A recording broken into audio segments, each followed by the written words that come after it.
আমার মরে যাওয়ার সাহস নেই, তাই আমি এই পথে ভাবছি না। কিন্তু আমার বেঁচে থাকাটা তো দুর্বিষহ হয়ে যাবে এবার। ভাই প্লিজ এসব বাজে বাজে কথা মাথায় আনিস না। বললাম তো আমি ওই পথে ভাবছি না। তুই জানিস আমি অতটা ওভার ড্রামাটিক নই। দেখ ছোটদা ভাই, সবকিছু ভাবার জন্য না তুই অনেক দেরি করে ফেলেছিস। তুই বাড়িতে সবসময় একটা ভালো ছেলের ইমেজ ক্রিয়েট করে রেখেছিস। পাড়ায় আত্মীয় প্রতিবেশীর মহলেও তুই একটা গুড বয় ইমেজ ক্রিয়েট করে রেখেছিস। যখন বিয়ের ব্যাপার আসলো, তুই মাকে আগে থেকে একটা বিরাট বড় ভালো ছেলে হয়ে বলে দিয়েছিস যে মা যা ডিসাইড করবে সেটাই হবে। তোর নিজের কোনো পছন্দ অপছন্দের ব্যাপারই নেই। বারবার তুই নিজের মনকে, নিজের মনের ইচ্ছে অনিচ্ছেকে, ভালো লাগাকে জোর করে অস্বীকার করেছিস। তাহলে এখন আক্ষেপ করে কি হবে তোর? কেন বলতো ছোটদা ভাই, কি দরকার ছিল তোর এত ভালো ছেলে হয়ে থাকার? কি হতো, কি ক্ষতি হতো যদি তুই নিজের মনের কথাটা মুখ ফুটে বলতিস? বাড়িতে অশান্তি হতো, মা রিয়াক্ট করতো, করলে করতো। এখনো তো কোনো কম অশান্তি হচ্ছে না, আর ভবিষ্যতে যে হবে না সেটারও কোনো গ্যারান্টি নেই। তাও তুই নিজের এই ইমেজটা ভাঙবি না। ছোটদা ভাই, তুই না এসকেপিস্ট। রাজু কি জানবে অনুভব কেন আমায় ফোন করেছিল? উচকি মেয়ে ও কি করে জানবে? আর তো কল ব্যাকও করলো না অনুভব। কে জানে কি বলার ছিল। কি গো ময়ূর দিদি, সেজেগুজে একেবারে রেডি তো? খুব সুন্দর দেখাচ্ছে নিশ্চয়ই তোমাকে। সে আমি আর কি করে বলি লাজু, আমি মোটামুটি রেডি হয়ে গেছি। তুমি কি করছো? আমি আবার কি করব, এই শুয়ে বসে আছি। হ্যাঁ, শুয়ে আছো কেন? তুমি রেডি হওনি? আরে তোমাদের তো বেরোনোর সময় হয়ে গেছে। বাড়ির বাকিরা সবাই কি করছো? রেডি হয়নি? বেরোবে তো তোমরা? না না, এখনো সবাই তৈরি হচ্ছে, এক্ষুনি বেরোবে। যাকগে, তুমি বলো তোমাকে কেমন লাগছে? আমাকে একখানা ছবি পাঠিও না তোমার। তোমার যার তর্স হয়েছে না তোমাকে দেখার। তোমাকে নিজে এসে দেখতে হবে। আচ্ছা একটা কথা বলো তো, গলাটা এরকম লাগছে কেন? কিছু হয়েছে নাকি বলো? না তো, কি আবার হবে? তুমি আসছো তো এখানে?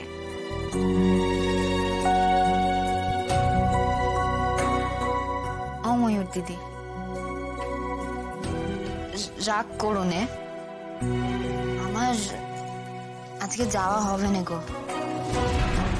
তুমি তো এখানে আসছোই, তখন অনেক গপ্প হবে। আমাকে আজকের দিনটার জন্য বাদ দিয়ে দাও। হোয়াট? তুমি আসবে না মানে?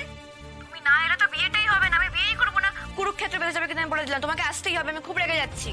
আমি কোনো কথা শুনবো না, এক্ষুনি উঠে রেডি হও। ও ময়ূর দিদি শোনো না গো। কোনো কথা আমি শুনবো না লাজু। আমি কোথায় তোমার জন্য দুখানা সারপ্রাইজ জমিয়ে রেখেছি, যে কখন লাজু আসবে তাকে আমি সারপ্রাইজ গুলো দেবো। তা না, ওদিকে ম্যাডাম মানে মনে মনে ঠিক করে নিয়েছে যে এখানে আসবে না। আমি যদি জানতাম আগে থেকে যে তুমি এরকম প্ল্যান করেছো, তুমি তো আমাকে কিছুই বলোনি যে তুমি আসবে না, তাহলে আমি তোমাকে জোর করে নিয়ে আসতাম।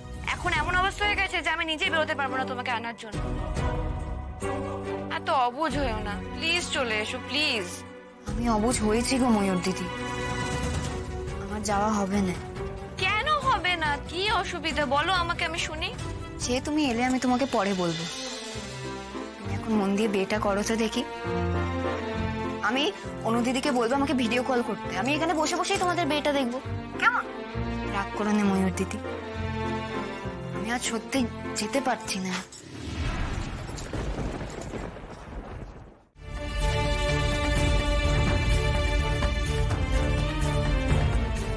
বলছিস কি ছোটদা ভাই? এরকম হয় নাকি?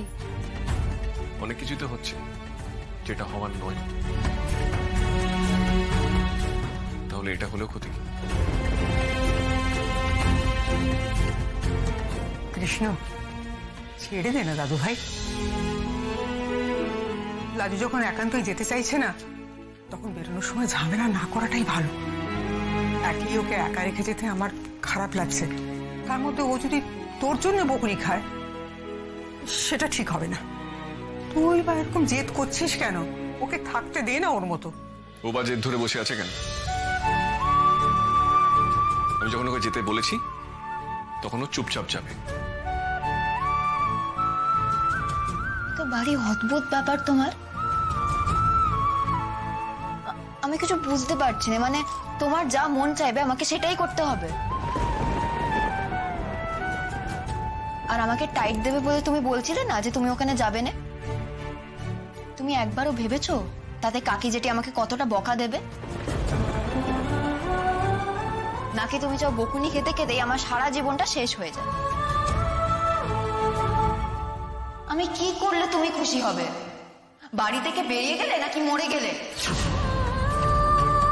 আমাকে কিসে তুমি একটু শান্তি দেবে? যাও না, যেখানে যেতে হবে যাও। ময়ূর দিদি তোমার অপেক্ষা করছে, ওদের বাড়ির লোক তোমার অপেক্ষা করছে। শুধু শুধু এখানে দেরি করো না।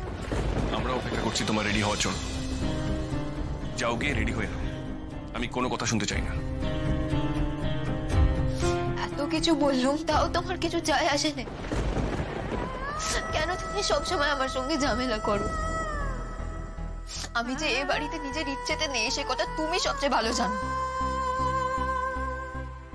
আমার কোনো উপায় নেই তাই আমি এখানে আছি। রাজুর মরারও কোনো জায়গা নেই তাই সে এখানে পড়ে আছে। তাও তুমি অত্যাচার করে যাবে আমার উপর।